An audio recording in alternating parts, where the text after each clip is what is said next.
সরকারের নজরে এবার সরকারি হাসপাতালের নিরাপত্তা, কড়া প্রশাসন আর এ নিয়ে আজই স্বাস্থ্য ভবনে বৈঠকে বসতে চলেছেন হাসপাতালের কর্তারা। বিস্তারিত তথ্য দেবেন আমাদের প্রতিনিধি সন্দীপ সরকার, আমাদের সঙ্গে টেলিফোনে রয়েছেন। সন্দীপ, দেখো, রাজ্যের সমস্ত সরকারি হাসপাতাল এবং কলকাতার সমস্ত মেডিকেল কলেজ যেগুলি রয়েছে তার প্রত্যেকটি হাসপাতালের সুপারদের ডেকে পাঠানো হয়েছে। আজকেই স্বাস্থ্য ভবনে এই বৈঠকটি হয়েছে এবং তাতে স্বাস্থ্য সচিব, রাজ্যের স্বাস্থ্য অধিকর্তা তারা উপস্থিত ছিলেন এবং এই বৈঠকের মূল আলোচ্য বিষয়টাই হচ্ছে সরকারি হাসপাতালের নিরাপত্তা। যেভাবে আমরা দেখেছি যে কলকাতা মেডিকেল কলেজ হাসপাতালের প্রসূতি বিভাগ থেকে শিশু চুরি হয়ে যায় এবং তারপর সেই 9 ঘন্টার টানাপোড়েনের পর সেই শিশুকে উদ্ধার করে কলকাতা পুলিশ।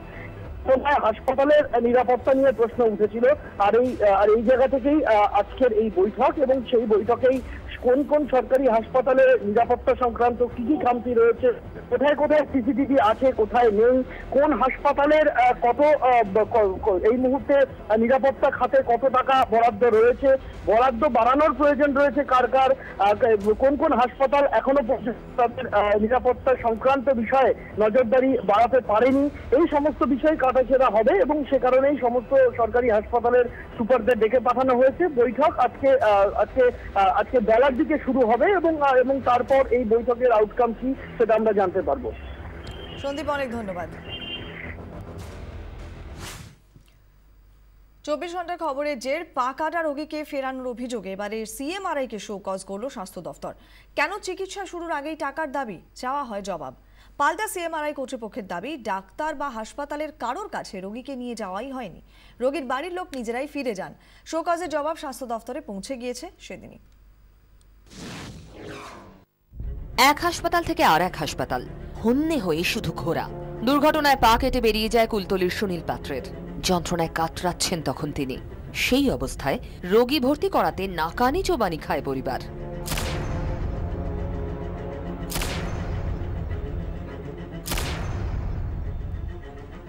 অপোলো মেডিকার বিরুদ্ধে তদন্ত আগেই শুরু হয়ে গিয়েছে।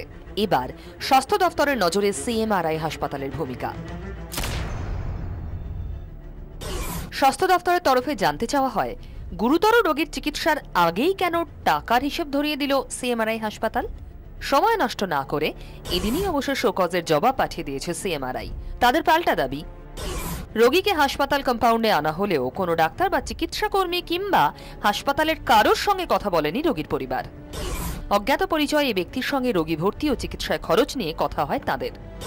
ভর্তি করতে 50,000 ও পরে আরো 2 লক্ষ টাকা লেগে যাবে, এই কথা রোগীর পরিবারকে বলেন ওই অজ্ঞাত পরিচয় ব্যক্তি। সে কথায় বিশ্বাস করে ডাক্তার বা চিকিৎসা কর্মী কাউকে না দেখিয়েই রোগী নিয়ে চলে যায় তার বাড়ির লোক। বহু হয়রানির পর আপাতত এসএসকেএম হাসপাতালে চিকিৎসা চলছে সুনীল পাত্রের। চিকিৎসা শুরুতে দেরি হওয়ায় কাটা পা আর জোড়া লাগেনি। তবে এদিন ডাক্তারবাবুরা জানান সুনীলের অবস্থার উন্নতি হয়েছে। ব্যুরো রিপোর্ট, 24 ঘন্টা। এরপর একটু চোখ রাখছি আবহাওয়ার খবরে। নিম্নচাপ অক্ষরেখার জেরে আজ এবং আগামীকাল বৃষ্টির পূর্বাভাস দেওয়া হয়েছে আবহাওয়া দফতরের তরফে। ঠিক নির্দিষ্ট করে কি কি পূর্বাভাসে বলা হচ্ছে জানবো। আমাদের প্রতিনিধি প্রীতম দে আমাদের সঙ্গে রয়েছেন। প্রীতম, আবহাওয়া দফতর কি জানাচ্ছে?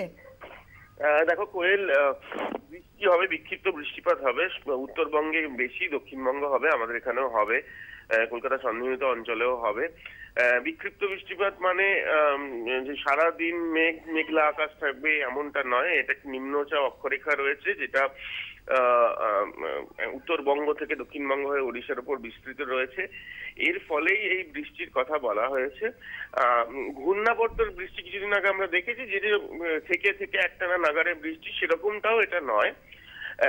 রাতের আকাশ মেঘলা থাকবে, দিনের আকাশ যেমন এখন রয়েছে সকাল থেকে কিন্তু সূর্যদেবের দেখা মিলেছে, মানে সূর্য রয়েছে, এই নয় যে আকাশ মেঘলা থাকবে এরকমটা।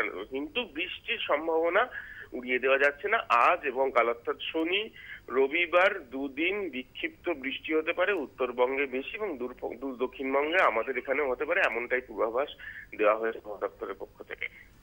ধন্যবাদ প্রীতম।